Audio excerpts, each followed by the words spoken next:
Hi అండి, welcome to Vijju home kitchen. ఈరోజు carrot పచ్చడిని అప్పటికప్పుడు టేస్ట్గా తయారు చేసుకోవడం ఎలాగో చూపిస్తాను. ఇది ఆరోగ్యానికి అయితే చాలా మంచిదండి.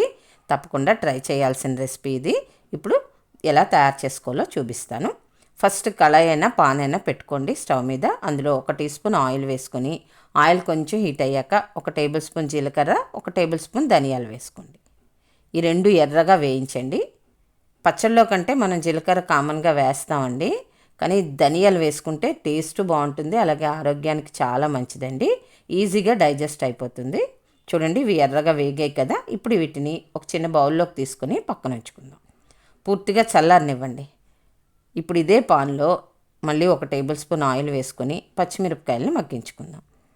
పచ్చిమిరపకాయలు మనకు ఆయిల్లో వేసిన వెంటనే తుల్లుతాయండి. అలా ఉండకుండా ఉండాలి అంటే ఇలా చూడండి, మొదలు చివర చిన్నగా కట్ చేసుకున్నాం అనుకోండి, ఇవి తుల్లకుండా ఉంటాయి. చక్కగా ఇవి మగ్గించండి. వీటికి బదులు ఎండుమిరపకాయలు కూడా వేసుకోవచ్చండి, కానీ మన ఇంట్లో పిల్లలు కానీ పెద్దవాళ్ళు కానీ ఉంటే పచ్చిమిరపకాయలు వేసుకోవడమే బెటరు. ఇప్పుడు ఇందులో క్యారెట్ ముక్కలు వేసుకుందాం. ఇవి ఒక 4 క్యారెట్లు అండి. ఇలా పల్చగా కట్ చేసుకోండి. ఇలా అయితే మనకి ఈజీగా మగ్గిపోతాయి. ఫ్లేమ్ అయితే మీడియంలో ఉంచుకొని మగ్గించండి. ఒక 90% వరకు మగ్గాలి.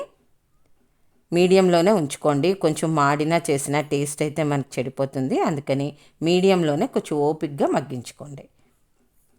ఇంచుమించు మగ్గిపోయినట్టేనండి. ఒకసారి చూద్దాం మగ్గిందో లేదో. చూడండి, ముక్క అయితే ఈ కలర్లోకి టర్న్ అయింది కదా. ఇలా టర్న్ అయితే మగ్గినట్లే. ఇప్పుడు వీటిని ఒక బౌల్లోకి తీసేసుకుందాం. మొత్తం అంతా తీసుకొని ఒక పక్కన పెట్టుకోండి, చల్లారనివ్వండి. ఈలోగా మనం టమాటాలను మగ్గించుకుందాం. టమాటాలు అయితే ఇవి 4 టమాటాలండి. చక్కగా ఈ సైజు ముక్కలు కట్ చేసుకుంటే మీకు ఈజీగా మగ్గిపోతాయి.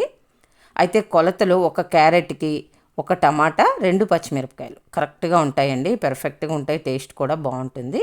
ఇప్పుడు చూడండి, ఇవి కూడా దగ్గర పడిపోయి మగ్గడానికి. ఇలా వేరువేరుగా మగ్గించుకుంటేనే బాగుంటుందండి. మగ్గిపోయండి. ఇప్పుడు వీటిని కూడా ఒక బౌల్లోకి తీసేసుకుందాం. 2 కలిపి మగ్గించామనుకోండి, క్యారెట్ కొంచెం పచ్చి ఉండిపోతే మనకి పచ్చడి కూడా టేస్ట్ బాగోదు. అందుకు కొంచెం ఓపిక్గా ఇలా వేరువేరుగా మగ్గించుకోండి.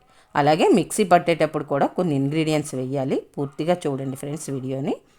ఇప్పుడు చూడండి, ముందు జీలకర్ర అవి వేసేసాక టమాటా క్యారెట్ వేసుకోవాలి. అలాగే ఒక 8 వెల్లుల్లి రెమ్మలు పొట్టు తీసి వేసుకోండి. అలాగే చిన్న చింతపట్టు రెమ్మ, ఎందుకంటే టమాటాలు దేశవాళీ తీసుకున్నాం కదా, పులుపు ఉంటుంది. అందుకనే నేను చింతపండు తగ్గించి వేసాను. అలాగే రుచికి సరిపడా సాల్ట్ వేసుకొని మెత్తగా గ్రైండ్ చేసి ఇలా బౌల్లోకి తీసుకోండి. ఇప్పుడు ఇది పోపు వేసుకుందామండి. పోపు దినుసులు, కరివేపాకు, ఎండుమిరపకాయలు, కొంచెం ఇంగువ వేసుకొని పోపు వేసుకోండి, బాగుంటుంది. ఫ్రెండ్స్, తప్పకుండా ట్రై చేయండి. మీకు టైం లేదు అనుకుంటే వాట్సాప్లో షేర్ చేసి పెట్టుకోండి, టైం ఉన్నప్పుడు చేసుకోవచ్చు. అలాగే ఇలాంటి ఇన్స్టెంట్ పచ్చళ్ళు మన ఛానల్లో చాలా ఉన్నాయండి. ఎండ్ కార్డ్లో కానీ లేదా డిస్క్రిప్షన్లో కానీ పెడతాను, ఒకసారి వాచ్ చేయండి.